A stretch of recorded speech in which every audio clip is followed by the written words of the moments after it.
जय श्री कृष्णा दोस्तों, स्वागत है आपका अपने चैनल कृष्णा प्यारी सखा में। हरे कृष्णा, राधे राधे।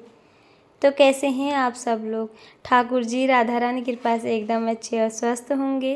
तो जैसा कि आप सबको पता है, पितृपक्ष शुरू हो गया है 29 सितंबर से और अंतिम दिन रहेगा 14 अक्टूबर। अमावस्या को पितृपक्ष हो जाएगा समाप्त।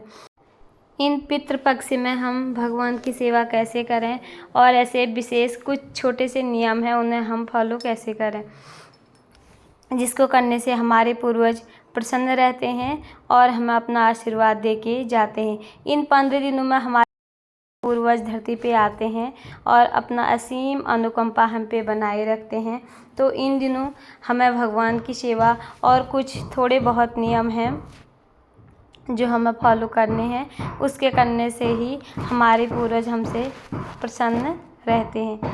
तो बने रहे वीडियो के एंड तक। अगर वीडियो आपको अच्छी लगी तो वीडियो को लाइक, चैनल को सब्सक्राइब ज़रूर करिएगा।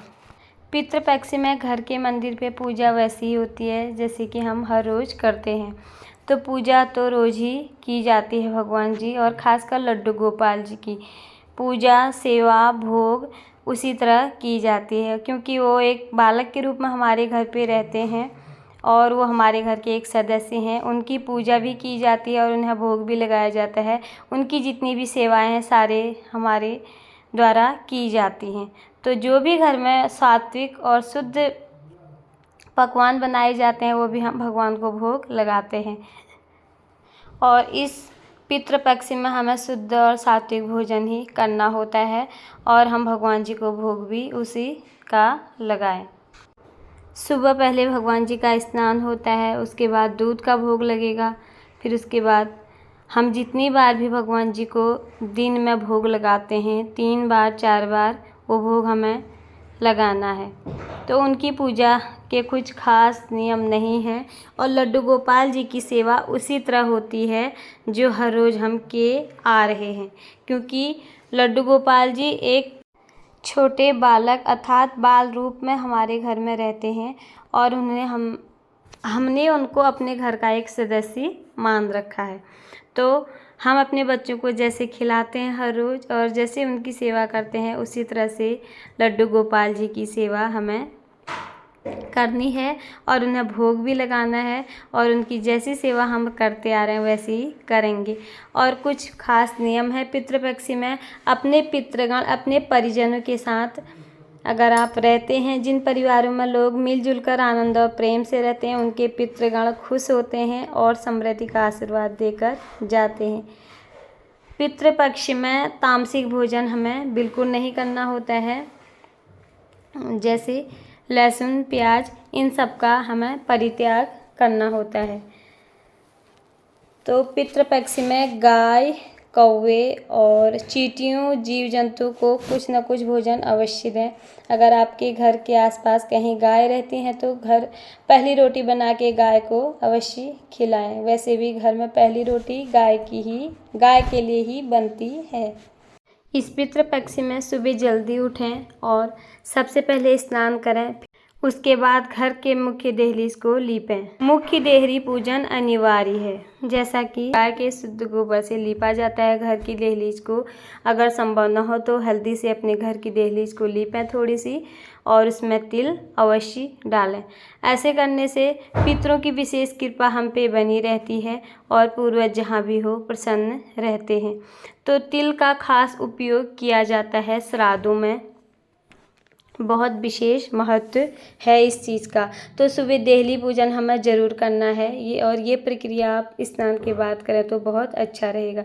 इस तरह से अपने देहलीज को थोड़ी संभव हो तो गाय के गोबर से, लाल मिट्टी से, और ये कुछ भी नहीं है तो थोड़ी सी हल्दी डाल के उससे घर की मुख्य देहलीज को आप लीपें और उसमें तिल अवश्य डालें। इसलिए से इस तरह से इन 15 दिनों में देहलीज की पूजा आप अवश्य करें और उसके बाद सूर्य भगवान को जल अवश्य अर्पित करें। उसमें थोड़े से तिल डालें और उसमें पुष्प डाल के भगवान सूर्य को अर्घ्य जरूर दें।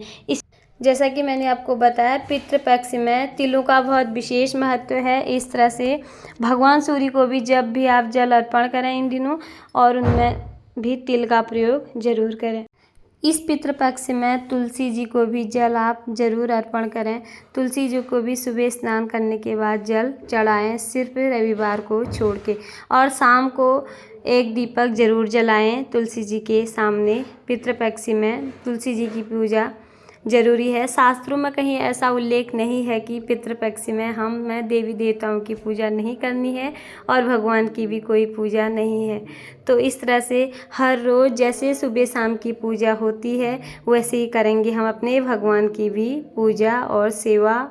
तो आप सब लोगों के समझ में आ गया होगा कि पितृपक्ष में सबसे पहले करनी है भगवान की पूजा, सेवा, वंदना, भोग आदि। उसके बाद अपने पूर्वजों को याद करते हुए, उनको नमन करते हुए गाय की पहली रोटी गाय को खिलानी है, कुत्ते को रोटी खिलानी है, चींटी को भी दाना आप इन पितृपक्ष में अवश्य दें। सूर्य भगवान को जब भी अर्पण करें उसमें काले तिल अवश्य डालें, और जब हम और समय जल अर्पण करते हैं उस समय हम लाल सिंदूर और पुष्प और कुछ मीठा डाल के हम सूर्य भगवान को जल अर्पण करते हैं। और इन दिनों हम भगवान जी को जल तिल डाल के अर्पण करेंगे। तो तुलसी जी की भी सेवा उसी तरह होती है जिस तरह और समय हम करते हैं। दहलीज पूजन जरूर करें और उसमें दहलीज पूजन करने के बाद तिल अर्पण अवश्य करें। तो इस तरह से इन 15-16 दिनों के लिए आते हैं हमारे पूर्वज धरती पे, और उनकी विशेष कृपा प्राप्त करने के लिए ब्राह्मण को दान करें और ब्राह्मण को भोजन कराएं। किसी ज़रूरतमंद को आप दान अवश्य करें। और जिस तिथि को हमारे पूर्वज भगवत धाम को गए होते हैं उसी तिथि को किया जाता है श्राद्ध। तो श्राद्ध आप अपने अपने नियमानुसार जिनके घर पे किया जाता है वो जरूर करते होंगे।